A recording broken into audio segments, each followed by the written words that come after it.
안녕하세요. 궁금하셨죠? 어떤 사람인가? 남궁성입니다. 여러분들하고 한 14일간 그 미션을 통해서 사진이라는 매개를 통해서 함께 생각하고 상상도 하고 교신을 했었죠. 일면식이 없는 분들하고 14일이라는 시간을 온라인에서 이렇게 함께 보낸다는 아주 특별한 경험을 한 것 같습니다. 아시다시피 저는 작가는 아닙니다. 사진을 많이 찍기는 합니다만은 사진이란 것을 하나의 어떤 작품으로 보기보다는 어느 계기가 돼서 제 삶의 기록으로 보기 시작했고 그게 지금까지 사진을 찍어왔던 동기이자 이유가 되어 왔습니다. 2004년부터 아마 찍기 시작한 것 같아요. 소위 디지털 카메라도 나오고 똑딱이 같은 그런 카메라도 있었고, 그러다가 너무 카메라에 이렇게 매이게 되는 생각이 들었어요. 어디서나 제 손에 카메라가 들려있지 않으면은 좀 불안했고, 이건 아니다 싶어서 2009년에 아이폰이 나왔죠. 그러면서 스마트폰으로 사진을 찍기 시작했습니다. 여러 가지 용도로 썼습니다. 저는 자세한 설명은 못 드리겠습니다만은 연구원입니다. 공대를 나왔고요. 그러다 보니 사진이라는 것을 단지 어떤 풍경을 찍는 것보다도 기록 또는 여러 가지 자료를 남기는 용도, 뭘 전달하는 용도 다양하게 시도를 해왔던 것 같아요. 연구원의 직업병이라고도 할 수 있는 것이 어떤 호기심 아니겠어요? 그러다 보니 어느 순간 2017년인가요? 지금은 세어보진 않았지만 저장해 놓은 사진을 클라우드에 옮겼고, 그때 당시에 한 50만 장이 좀 넘었던 것 같아요. 정말 내가 이렇게 많은 사진을 남겨뒀는가 하는 생각에 깜짝 놀랐고, 두 번째는 이 많은 사진이 나에게 무슨 의미인가 라는 그 생각에 이르게 됩니다. 50만 장, 100만 장이 있어도 그것이 나에게 어떤 의미인가를 보는 순간 저건 아니다는 생각이 잠시 들었죠. 네. 그래서 사진이라는 것이 갖는 의미에 대해서 다시 한번 생각을 했고, 그 다음부터 좀 바뀐 것 같아요. 사진을 잘 찍으려고 하는 것보다도 애당초 제가 생각했던 것이 어떤 기록을 위한 그런 도구로서 사용해왔던 것 같아요. 그러다 보니 좀 색다른 시선을 갖게 되었고요. 사진을 찍을 때도 뭔가 그냥 보지 않았던 다른 측면에서의 어떤 느낌과 그런 것이 좀 궁금했던 겁니다. 그러다 보니 그런 것들 사람들하고 공유하기 시작했고, 요즘 페이스북이나 인스타그램 이런 게 많잖아요. 자주 올리는 건 아닙니다만은 이 패러데이를 주관하고 있는 최두옥 씨하고도 여러 면에서 같이 교류를 하고 있었고, 그런 것을 봐오셨던 모양이에요. 그래서 어느 날 이런 것이 있으니 한번 좀 해보시지 않으시겠습니까 해서 굉장히 흥미를 가지고 시작을 했습니다. 과연 작가가 아니고 또 사진을 가르칠 수 있는 어떤 전문적인 지식도 없는 제가 사진이라는 걸 통해서 사람들하고 어떠한 생각을 공감을 하고 교류를 할 수 있겠는가. 어찌 보면 연구원으로서의 그 직업병이 또 도진 거죠. 그러니까 뜨거운 건 알면서도 저걸 만지면 정말 뜨거울까? 어떤 느낌일까 하는 그런 호기심 천국 같은 그런 생각이죠. 14일이라는 시간은 기대 이상이었던 것 같아요. 여러분들의 사진을 보면서 덕담이 아니라 깜짝깜짝 놀랄 적이 있었습니다. 이런 감성을 가지신 분들이구나 하는 생각도 있었고, 이렇게 또 찍으실 수 있구나, 이분은 정말 대단하겠구나, 이런 생각을 드는 분도 있으셨어요. 누구라고 꼭 집어 말씀은 못 드리겠습니다만은 어떤 분은 시선이 굉장히 맑고 청량한 느낌도 들고요. 어떤 분은 굉장히 좀 유쾌하지만 뭔가 이렇게 구조적인 잠재력이 보이기도 하고, 그걸 보는 게 굉장히 기뻤습니다. 하나하나 제 생각을 좀 달까 하는 생각도 있었지만 그건 아닌 것 같았어요. 오히려 제 생각이 여러분들을 어떤 그 사진을 찍는 데 있어서 그 의도하지 않았던 프레임이나 틀을 만들 수도 있었고, 그리고 여러분들 자체 그냥 가지고 있는 그 개성 이런 것들에 어떤 덧칠을 하고 싶지 않았던 의미도 있었습니다. 14일이라는 시간에 대한 여러분들이 제게 보내주신 그 감상 잘 읽었습니다. 정말 너무 고맙고, 그렇잖아요. 사람들이 굉장히 기뻐할 때는 뭔가 자기가 가치 있는 일을 했다고 느낄 때인 것 같아요. 두 번째는 그 전에 좋은 줄 몰랐는데 제가 미션에도 언뜻 썼습니다만은 뭔가 겪고 나니 또는 받고 나니 그게 정말 좋은 뭐 이런 것에 대한 발견, 이랬을 때 가장 행복한 것 같아요. 14일이라는 시간이 제게는 그랬던 것 같습니다. 뭔가 미처 생각하지 못했던, 기대하지 못했던 것을에 대해서 굉장히 감복하고 감동하고 좋아할 수 있었고, 여러분들이 보여주신 그 사진을 통한 생각, 이런 것들이 굉장히 놀랍고 흥미롭고 재미있었습니다. 아마 항상 그렇죠. 모든 일에는 끝이 있어야 된다고 봅니다. 이렇게 헤어지기가 참 아쉽죠. 뭔가 이렇게 알만하고 뭔가 잘해볼만하고 흥미도 느끼는데 이제 그만둬야 된다니 좀 정도 좀 느껴지고 굉장히 아쉽죠.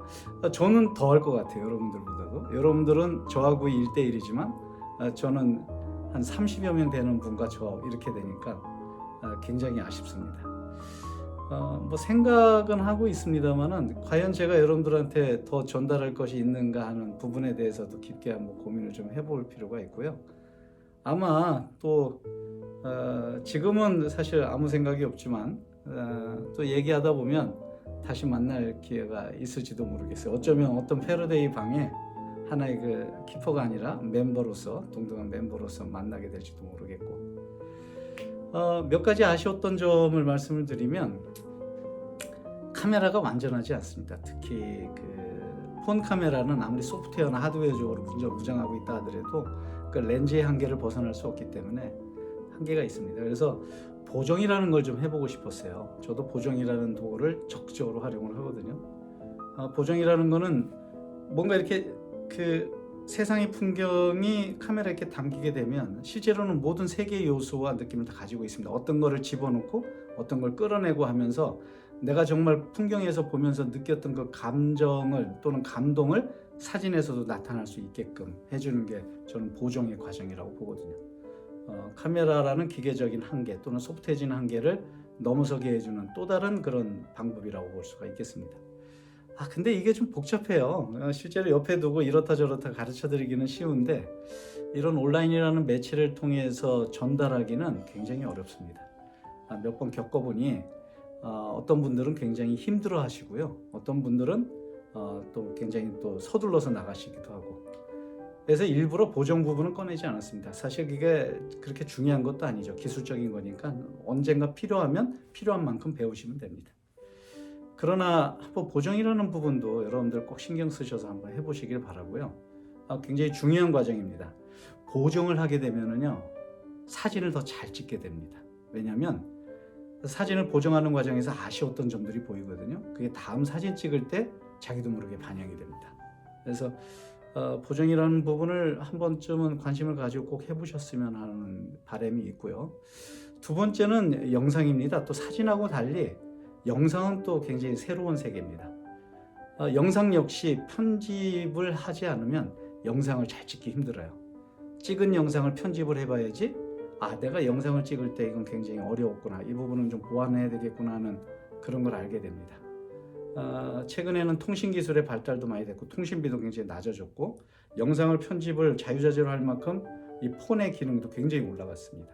그래서 흔히 영상을 노가다라고 하는데 최근에 유튜브나 이렇게 해서 영상이 많이 뜨잖아요. 여러분들이 삶을 잘 남기고 기억을 잘 남기고 그 기억 속에서 자신의 삶을 표현하는 그런 하나의 도구로 사진뿐만이 아니라 영상도 굉장히 훌륭한 도구가 될 수 있습니다. 기회가 되면 영상도 좀 한번 이런 식으로 해보고는 싶었어요. 방법은 아마 이거에 비해서 복잡도는 몇 배는 더 할 것 같습니다만은 아직은 어떻게 해야지 되는지는 잘 모르겠어요. 제가 일부러 여러분들한테 영상을 하나 살짝 맛을 보여드렸던 것 같아요. 어떤 잘 만든 영상이라기보다는 어떤 기억을 담는 도구로서의 사진과는 다른 영상이라는 건 과연 이런 게 아닌가라는 느낌을 한번, 제가 가졌던 그 느낌을 여러분과 공유하고 싶었던 겁니다. 마지막으로 그 40-50만 장, 지금 뭐 훨씬 더 되겠죠? 그 사진 중에 정말 제 가슴에 남았던 제 사진이 하나 있습니다. 아마 지금 모습하고 많이 다를 것 같은데요. 영정사진입니다. 제 영정사진. 엉뚱하게 무슨 영정 사진이냐 이렇게 하시겠는데 이 사진을 보는 순간 깜짝 놀랐어요. 왜 보면 자기 사진을 찍으면 좀 더 잘 나오게 하고 싶잖아요. 그래서 좀 과하게 뽀샵이라는 것도 하고 그렇습니다. 실제 그 자기 모습이 그대로 나오면 보기 불편해요. 예. 근데 이 사진을 제가 영정 사진을 딱 보는 순간 이건 그냥 바로 저인 거예요. 그 순간 받았던 느낌은 아직도 잊을 수가 없습니다. 제가 아는 한 사진 작가가 찍어준 겁니다. 시골에 가서 할아버지 할머니들 영정 사진을 찍어주는 봉사를 하셨던 분인데 어느 날 일반 사람들을 대상으로도 이런 영정 사진 프로젝트를 했었어요. 도와도 드릴 겸 했는데 정말 기대 이상의 그런 효과를 얻었던 것 같습니다. 여러분들도 한번 자기 사진을 찍을 때 좀 특별하고 특이한 경우긴 하지만 영정 사진을 하나 찍어보는 것도 괜찮을 것 같아요. 내가 저렇게 세상을 떠날 때 사람들한테 어떤 모습으로 사진으로밖에 못 보이잖아요. 보일까 하는 그런 생각을 하면서 그 삶의 그 피할 수 없는 명제인 언젠가 죽는다 그러나 모를 뿐이다라는 것도 한번 생각해 볼 기회를 가지셨으면 좋겠습니다. 이 영상을 끝내고 나서 마저 못 드린 그 댓글도 좀 다뤄드리고 그 채팅방에서 아직 아쉬운 인사 말씀 좀 나누도록 하겠습니다. 그 방을 끝났다고 금방 없애지는 않으신다고 그래요. 언제 그 어떤 정책이 있을지 모르지만 여러분들 혹시라도 사진을 찍으면서 특별한 감정이나 저하고 나누고 싶은 얘기가 있으면 그 패러데이 라이프 셔터의 그 채팅방 있죠. 거기다 남겨주시면 제가 늘 보겠습니다. 반가웠습니다. 건강하시고 코로나로 어지러운 시대 뭐 언젠가는 가겠죠.